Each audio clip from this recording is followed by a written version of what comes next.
और देवताओं की जो स्त्रियां हैं ना, वो कभी गर्भवती नहीं होती। क्या नहीं होती? देवताओं की स्त्रियों को शाप लगा है, वो बांझ हैं। मतलब मैं कुछ अंतर बता रहा हूँ मनुष्यों में और देवताओं में, समझ गए ना? उनकी पलकें नहीं झपकती, उनके नखुन नहीं बढ़ते, उनके श्मश्रु नहीं आते, उनको पसीना नहीं आता, और उनकी स्त्रियां कभी क्या नहीं होती? गर्भवती नहीं होती। क्यों नहीं होती? क्योंकि पार्वती जी का शाप लगा हुआ है।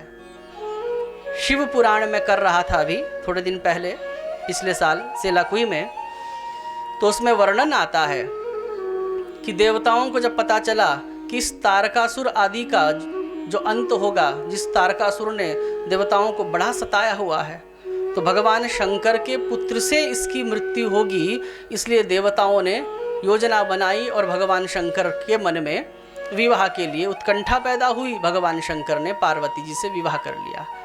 अब विवाह के बाद भगवान शंकर और पार्वती जी भ्रमण कर रहे हैं। भ्रमण करते करते नया नया विवाह है, तो एक किसी कंदरा में प्रविष्ट हुए, गुफा में प्रविष्ट हुए, और देवता लोग अपने काम को साधने के लिए इतने उत्कंठित हुए, क्योंकि देवता बड़े स्वार्थी होते हैं। वो सोचने लगे कि शंकर जी को संतान होगी, उसी से तो तारकासुर का वध होगा और हमारा भी कल्याण हो जाएगा। ठीक है, स्वार्थ की पूर्ति हो, लेकिन स्वार्थ की पूर्ति में इतने अंधे तो मत बनो कि अभी अभी विवाह हुआ है, बस जहाँ जहाँ पार्वती शंकर जाएं वहीं वहीं देवता भी पीछे पीछे आ जाए। और भगवान शंकर और पार्वती जी एक कंदरा में गुफा के अंदर प्रविष्ट हुए, तो गुफा के द्वार में देवता बैठ गए, और उसके बाद देवता बैठे हैं और बाहर से चिल्लाने लगे, हे महादेव, शीघ्र कीजिए, आपकी संतान से हमारा कल्याण होगा, आपका कल्याण होगा। पार्वती जी को व्यवधान हुआ।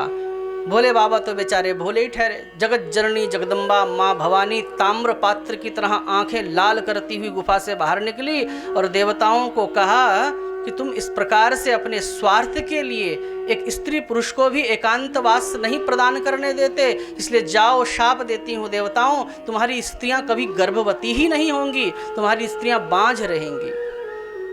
इसलिए देवताओं को मानसिक सृष्टि होती है, गर्भ धारण करके सृष्टि नहीं होती है।